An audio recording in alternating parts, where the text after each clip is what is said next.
Oh man.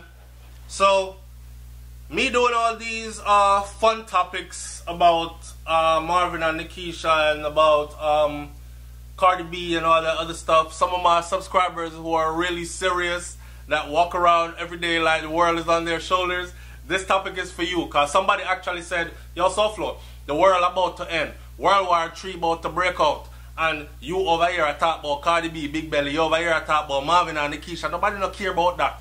Your channel, you need to go talk about something serious. There's something serious here for you, and I hope you do tune in. Right? Russia eclipsed the US in hypersonic missiles, prompting fear. Actually, it is not Russia alone. It is Russia and China. So when time them say Russia and China is outdoing the United States of America in the production or development of hypersonic missiles, a lot of people become fearful. Right? Some people already said stuff like, yo, check it. The United States of America has a rough beating coming for them. Believe me. Another person says, oh, all those Jamaicans that are being deported back to Jamaica, don't take it too hard, because Americans are going to want to be hiding in your country one day soon. Just watch the developments of the world. Now, I'm not one to say that, because as you know, I'm probably geared to go a different direction after doing 10 years in the infantry and multiple combat tours. I'm probably geared to go another direction. Call me brainwash if you want to call me brainwash. My children can't eat your love and happiness. My children can't eat your thank yous and your patriotism for wherever you come from. Okay? Now, Russia and China are outspacing the United States in the development of super fast missile technology. Pentagon officials and key lawmakers are saying this. Pentagon officials and key lawmakers are saying this. This is found at thehill.com. Policy/defense. Alright. Russia says that it successfully tested a so-called hypersonic missile this month, while China tested a similar system last year and is expected to enter service with this soon. Right now, this is the Pentagon official talking. Right now, we're helpless. This is a U.S. senator. Right now, we're helpless, said Senator James Inhofe of Oklahoma, a Republican of Oklahoma, a senior member of the Senate Armed Service Committee, said in advocating for more investment in hypersonics along with missile defense. Hypersonics, if you want to know what that is, hypersonics are generally defined as missiles, get this, missiles that can fly more than 5 times the speed of sound. That reach already. Long before that. Before you heard this, that hit its target. More than 5 times the speed of sound. General John Hyten, commander of the U.S. Strategic Command last week, described a hypersonic as a missile that starts out like a ballistic missile, but then it depresses the trajectory and then flies more like a cruise missile on an airplane. So it goes up into the low reaches of space and then turns immediately back down and then levels out and flies at a very high level of speed. And what kind of weapon them man ya make? It goes up into the early reaches of space, all the way up, right? And then while it's flying up and across, it goes back down and then level out, all geared to hit its target, right? Wow. In November, China, remember, I know, in November of 2017, we're in 2018 March. In November, China reportedly conducted 2 tests of a ballistic missile with a hypersonic glide vehicle that U.S. assessments expected to reach initial operation capability around 2020. That's what the US is expecting. I bet you say China have something better in store. Them I said 2020. Chinese people don't play fair. Remember that. And they are up for world domination. So while they're telling you, oh, we have to have this finished by 2020, they probably have that shit finished and laying there already. They're about to test it and see which one of your cities they can hit. The country has already conducted at least 7 tests of experimental systems from 2014 to 2016.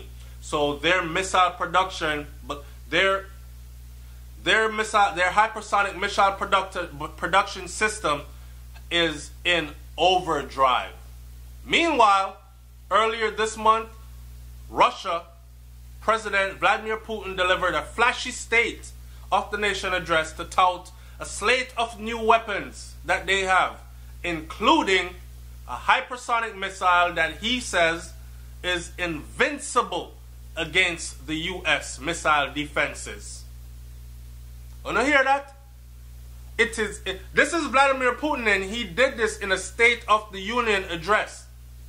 And he is telling out loud, we have this missile, and it is invincible against the US missile defense. About 1 week later, Russia claimed that it was successful in testing their own hypersonic missile. So we have Russia and we have China.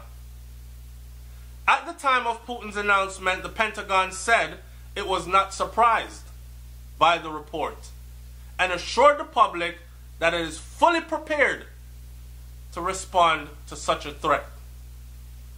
How are they going to respond to such a threat unless they have something to defend us? Am I one to lose hope? Nah.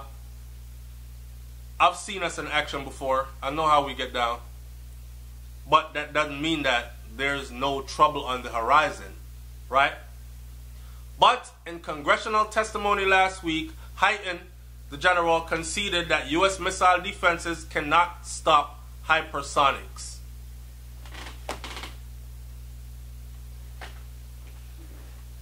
He said that the U.S. is instead relying on nuclear deterrence or the threat of a retaliatory U.S. strike as a defense against such missiles.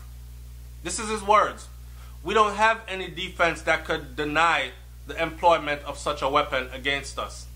So our response would be our deterrent force, which would be the triad and the nuclear capabilities that we have to respond to such a threat. This is what he told to the Senate Armed Services Committee.